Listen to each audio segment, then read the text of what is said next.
Asia মহাদেশের মধ্যে প্রথম কোনো মহিলা হিসাবে ষষ্ঠ সিন্ধু জয় করার খেতাব অর্জন করলেন সায়নী দাস। মঙ্গলবার সন্ধ্যায় 18 দিন পর বাড়ি ফিরলেন কালনার বারুইপাড়া এলাকার বাসিন্দা সাঁতারু সায়নী দাস। মাত্র 3 ঘন্টা 51 মিনিটে স্পেনের জিব্রাল্টার প্রণালী জয় করে সদ্য ষষ্ঠ সিন্ধু পার করার মুকুট তাঁর মাথায় উঠেছে। এরপর তার লক্ষ্য জাপানের সুগারু চ্যানেল, তাহলেই সপ্ত সিন্ধু পূর্ণ হবে। এদিন সন্ধ্যায় বাড়ি ফেরার পরেই তাঁকে শুভেচ্ছা জানানো হয়।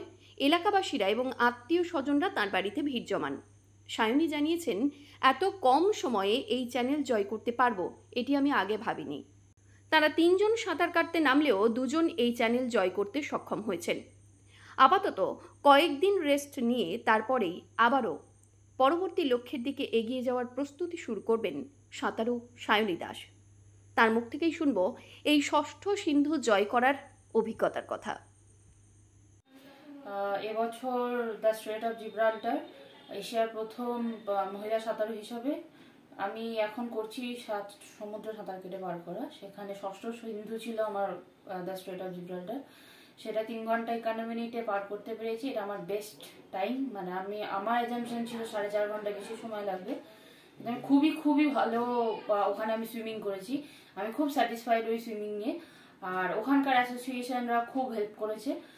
আর আমার সাথে যে 2 জন আমেরিকার সুইমার ছিলেন, রায়ান আর সুজেন অসুস্থতার কারণে গিভ আপ করেছে, কিন্তু রায়ান আমাকে খুব মেন্টালি খুব বুস্ট আপ করেছিল এবং আমরা খুব ভালোভাবে মানে জীবনটা ক্রস করেছি। আর সত্যি খুবই গর্বের আমার কাছে যে শুধুমাত্র বাংলাকে নয়, ভারতবর্ষকে নয়, আমি এশিয়া মহাদেশকে প্রতিনিধিত্ব করেছি। আর একটা চ্যানেল বাকি রইল, সুগারু জাপানে, সেটার পারমিশনের অপেক্ষায় আছি। আর সেই চ্যানেল যদি আমি সাকসেসফুলি ক্রস করি তাহলে এশিয়া মহাদেশের প্রথম মহিলা হিসাবে সপ্ত সিন্ধু পার করার খেতাব পাবো। 18 দিন পর দেশে ফিরলাম।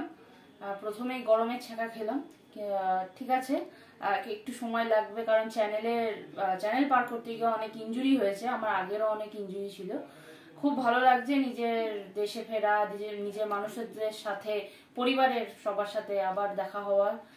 অনেক গল্প জমে আছে, সেগুলো শেয়ার হবে, আর অনেক সেলিব্রেশন হবে। এখনো পর্যন্ত শুরু করিনি।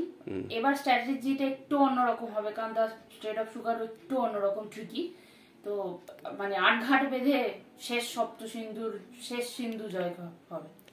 গর্বের বিষয়, সায়নী কালনা তথা পশ্চিমবঙ্গ তথা গোটা ভারতবর্ষের গর্ব।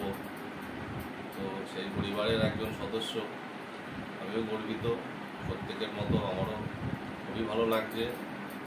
ষষ্ঠ সিন্ধু জয় হলো, আর একটি বাকি আছে, আশা করি খুব শীঘ্রই সেটাও কমপ্লিট করব। কমল বোরা রিপোর্ট, সংবাদ আজকে নিউজ।